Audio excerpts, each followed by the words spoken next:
all those investors who are looking to buy gold and silver for their absolute long term, what are you advising them? First of all, what should be their strategy on gold and silver for the absolute long term? Should they be doing SIPs in gold and silver ETFs? Is that a better idea? Should they be holding more gold and silver physically at this point in time, looking at what could happen over the next 20 odd years? And even then we could find the current levels, which are extremely expensive right now, at a much cheaper level, because inflation will add up, things will change, economies will evolve. So how are you advising investors looking at gold and silver opportunities for the next 5-10 years? Well, at least a 10 to 15% of your investment should be in gold and silver. That we maintain time and again, and that is something that will continue for the next 10, 20, 30 years as well.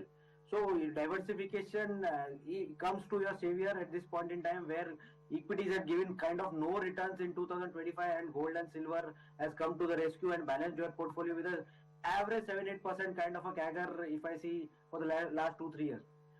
Overall, I think it's a balanced approach to have gold and silver as part of your portfolio. It could be in any form, SIP in gold and silver. Because why I say SIP, markets have moved very fast, very sharply. So lump sum at this point is not advisable. Maybe if you get a correction, if you get a cool off, if you get a time-wise correction also, SIP could be the way where you could invest in gold and silver over the next 5-7 years. To top it up, if you are comfortable holding it in physical format, that's also one thing.